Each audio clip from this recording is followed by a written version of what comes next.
Good morning, Keith McIntyre, leader of the BC Libertarian Party here. We are into the day 4 of vaccine passports in British Columbia. I'm very sad that we've gotten to this place in our society where government has done this much overreach, and they seem to have no end in sight.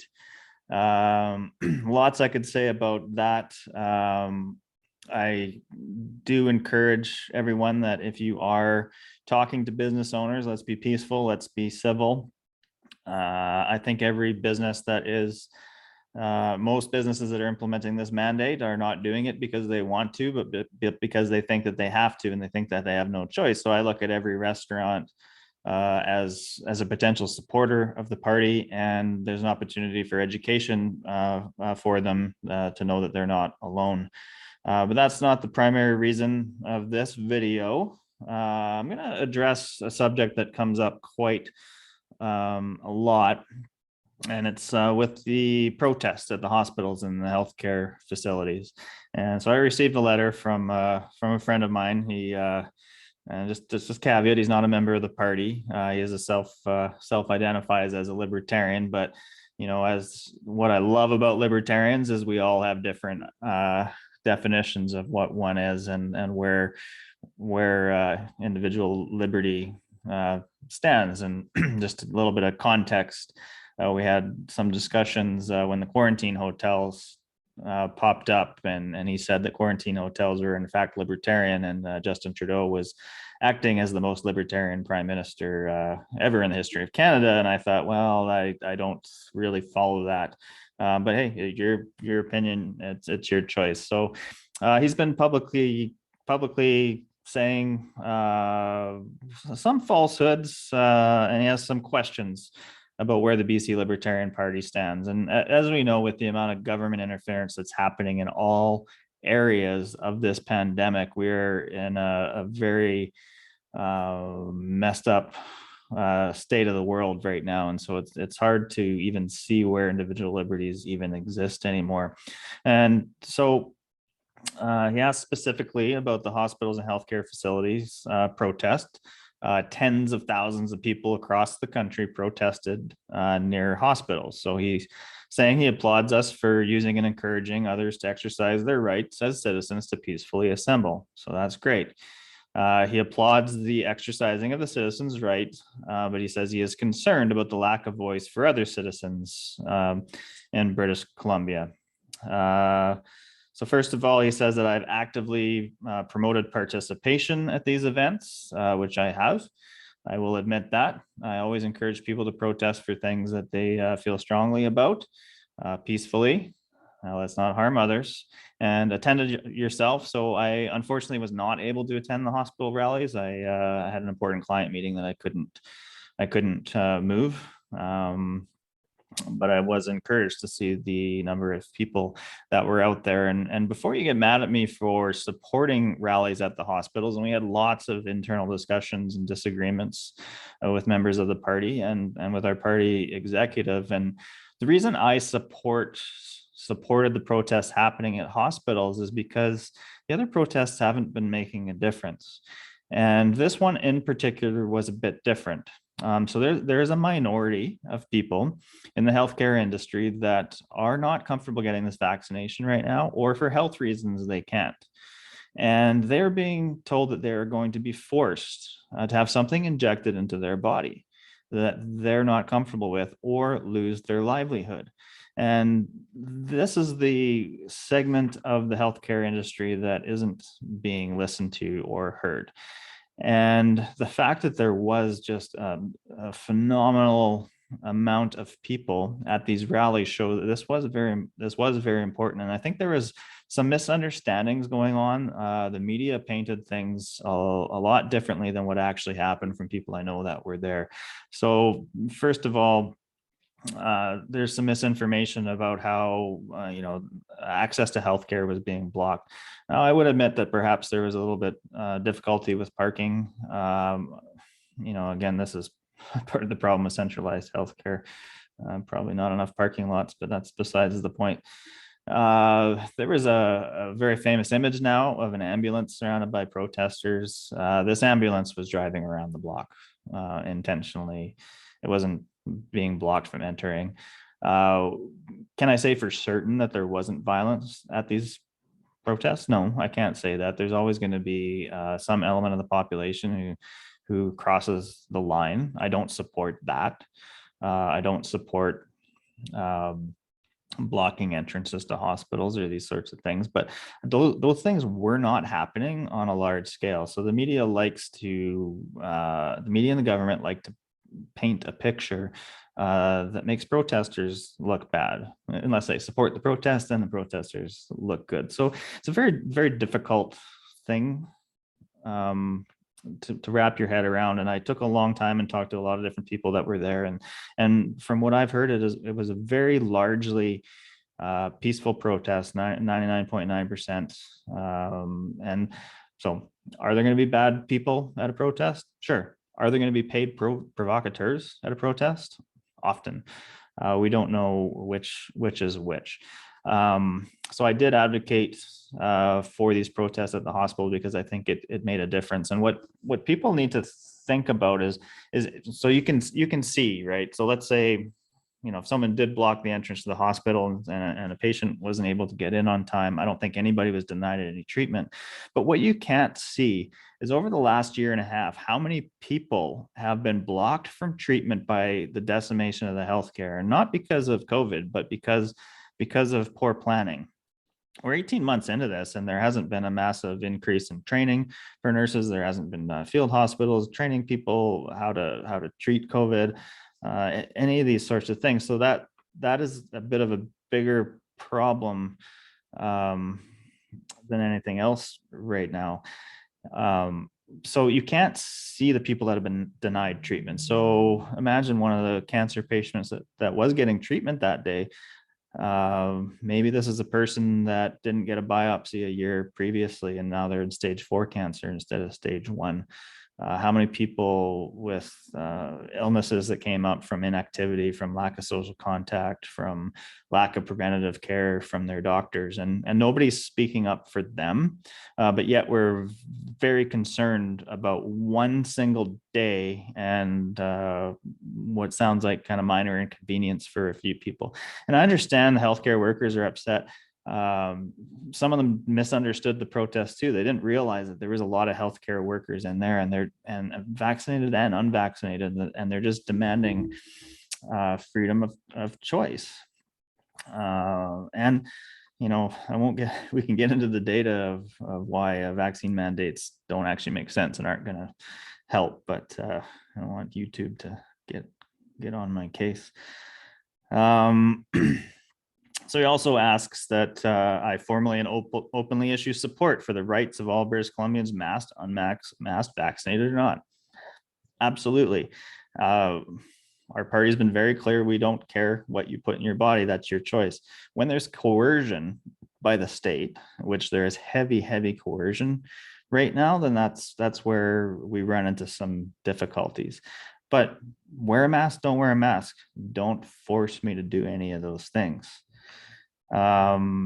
He asks me to formally state support for those working in the healthcare field and what steps we will make to ensure their rights of security of person.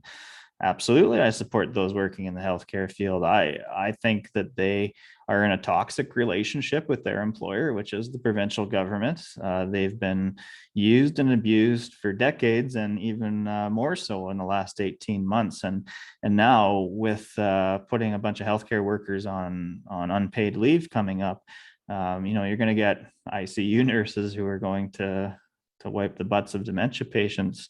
Those are two very different tasks. I really respect those of you that are willing to take care of our elderly and our seniors who really need you. But the government just thinks you can take one nurse from here and put them there and everything's going to be fine. And we can just add more money and we can hire more people. Well, it's not quite so simple. So absolutely support healthcare workers. I also support their right to make a choice for their own body, and they can take protection. There's tests that can be done. There's lots of different things that can be done, but to force force a person to inject something in their body in order to maintain their job is just mind-boggling to me. And the data doesn't support it either. Just pro tip. Then he asks if I can publicly denounce those who are infringing on the rights of those in the media, that freedom of expression and those employed in media will have their right of security of person recognized at these gatherings. Absolutely.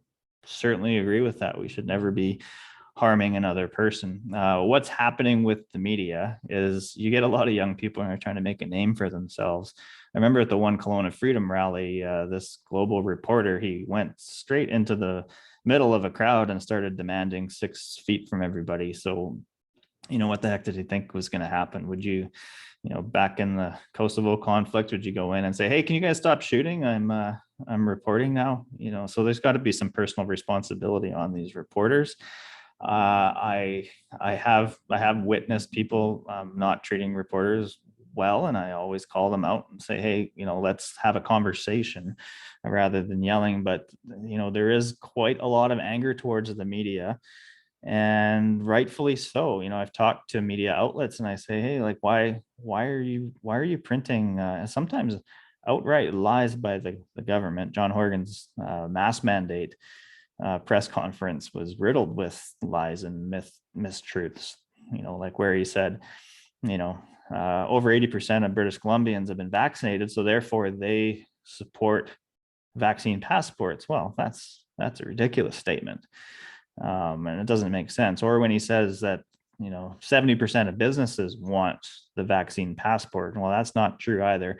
70% of the businesses think that the government won't take away their livelihood if they comply and do what they're told. It's not that they want to be checking somebody's vaccination status. If it's not mandatory, we can have restaurants that check it and restaurants that don't, and then we can all have choice.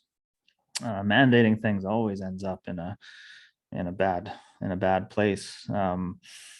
And just again on the media and these protests at the hospital, I was on some meetings with people that are involved in protests, and I strongly suggested that we should really start protesting outside of media outlets and helping them understand that just sharing government press releases isn't really journalism. And their pushback is, well, it's up to you, the reader, to decide whether something is true or not. But when 90% of the messages are coming from the government, that ends up being propaganda. It doesn't end up giving people choice. So I hope the media understands that and they start to shift. And again, I do not support in any way anybody harming or threatening another person, unless they're threatening me directly. Then he asks me to state publicly what myself and the party will be doing to ensure that citizens of British Columbia will be have untrammeled access to hospitals and their right to healthcare. Yeah, so this is a big thing for myself and the BC Libertarian Party. Healthcare in Canada is an absolute mess. In the last 18 months, it's been worse. The workers are treated like garbage. There's no autonomy for the workers. All across the industry, the centralized approach to healthcare is proven to actually take away our right to healthcare. And oh shoot, I was going to look up his name. I'm terrible with names sometimes. The doctor that went to the BC Supreme Court, and it became quite clear with his evidence that our current healthcare system takes away our right to life with how long everything takes and how inefficient the system is. And in the last 18 months, it's exponentially worse. So, again, trying to advocate for healthcare workers, for a better system, for more efficiencies, and we need to look at things differently. We have one hospital in Kelowna. COVID patients are going there, surgeries are happening there, everything is intermingled. There's no hospital in West Kelowna. There's so many different ways that we could do things in healthcare that would be vastly more effective than what we're doing now. So absolutely, we would love to take some steps. Join our party, give us some donations, volunteer. We need talent. We need people. We need to win elections. In 2024, if we make significant gains, we can make a difference in the healthcare industry, and we can ensure healthcare professionals are being treated better and have more autonomy in the day.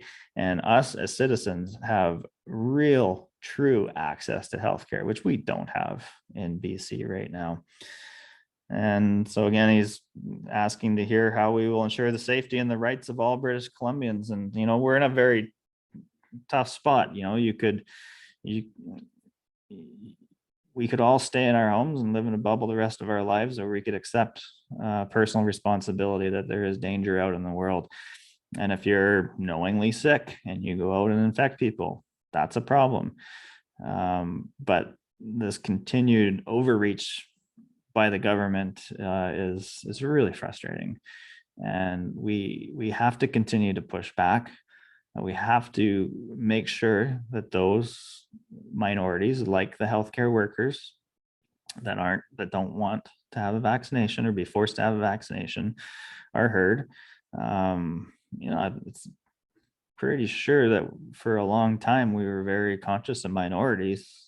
This is a minority group that is struggling, and they don't have a voice. I was encouraged to see that the nurses union was standing up against this, and they blatantly said that these vaccine mandates for healthcare workers will harm the healthcare system. So that was encouraging to see that is finally happening. It's a tough world we're in right now. And I'll leave on a message of hope. I've been reading the Anarchist Handbook, not to be confused with the Anarchist Cookbook. Michael Malice put together a collection of essays from the 1700s up until present day. Some really, really great things in there. And one thing has really stuck out for me lately. One of the essays, it says that authoritarianism eventually creates freedom. And I think throughout history, that is true. It's unfortunate that we have to go through this period of state overreach in order to get to freedom. But I look at it, the further they go, the more all in they go on trying to control us. That just means more people are going to reject it. And I think on the other side of this, things are going to be absolutely fantastic. Can't happen soon enough. So keep going, everybody.